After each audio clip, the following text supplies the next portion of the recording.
ప్రస్తుతం చూస్తున్నట్లు TDP, Janasena, BJP ఒక పక్క ఉంది, జగన్మోహన్ రెడ్డి ఒక పక్క ఉన్నారు. ఎలా ఉంటుందంటారు సార్? జగన్మోహన్ రెడ్డి గారు గత 5 సంవత్సరాలు ఏదో పరిపాలించారో పరిపాలనలో ప్రజలకి అద్భుతంగా పథకాలు అనేవి ప్రతి ఇంటికి వాలంటీర్ల ద్వారా వెళ్ళి ప్రతి ఇంటికి లబ్ధి పొందారండి.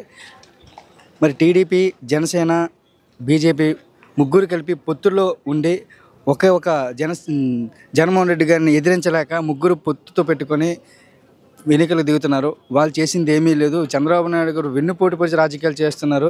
జగన్మోహన్ రెడ్డి గారు నిజాయితీగా, నీతిగా ప్రజలను నమ్ముకుని రాజకీయాలు చేస్తున్నారండి. అదే వ్యక్తి ఈరోజు పవన్ కళ్యాణ్ అంటున్నారు కదా, జగన్ ఓడిస్తాను, ఇంటికి పంపిస్తాను, పాతంలోకి పంపిస్తానని అంతా చూస్తాను. పవన్ కళ్యాణ్కి ఒక రాజకీయంలో ఏం తెలియదండి. అసలు వేస్ట్ క్యాన్ పవన్ కళ్యాణ్కి ఒక పార్టీ పెట్టారు కానీ దానికి దిశానిర్దేశం ఉంటాయని లేదు.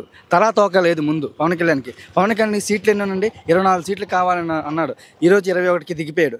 పోతిన మహేష్ లాంటి సీనియర్ నాయకులు ఎంతో ఖర్చు పెట్టుకొని పార్టీని స్థాపించిన ఈ రోజు వరకు కూడా పవన్ కళ్యాణ్ అంటే తిరిగి వాళ్ళకి సీట్లు లేకుండా, నమ్ముకున్న వాళ్ళకి సీట్లు లేకుండా బీజేపీ, టీడీపీ వాళ్ళకి జనసేనలో కలుపుకొని వాళ్ళకి సీట్లు ఇచ్చి, అంటే ఇది పవన్ కళ్యాణ్ పెట్టింది జనసేన పార్టీ కాదండి, టీడీపీ పిల్ల పార్టీ, జనసేన పార్టీ. ఎక్కడి నుంచి సార్ వచ్చింది?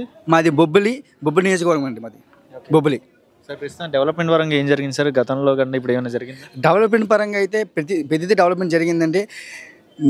గ్రామ సచివాలయంలో ఇంతకుముందు గ్రామాల్లో ఒక క్యాస్ట్ కానీ ఇన్కమ్ కానీ సర్టిఫికేట్ని చేయించుకోవాలనుకుంటే ఎంఆర్ ఆఫీస్ చుట్టూ, ఎండి ఆఫీస్ చుట్టూ తిరిగేవారు. ఇప్పుడు అది కాకుండా గ్రామాల్లో ఒక ఆధార్ కార్డు గ్రామ వాలంటీర్కి ఇచ్చేస్తే గ్రామ వాలంటీరే క్యాస్ట్ ఇన్కమ్ సర్టిఫికేట్ చేయించుకొని ప్రజలకి దగ్గరికి చేరవేస్తున్నారు. 175కి ఎన్ని సీట్లు వస్తాయి సార్? 170 గ్యారెంటీ అండి. Okay sir, thank you.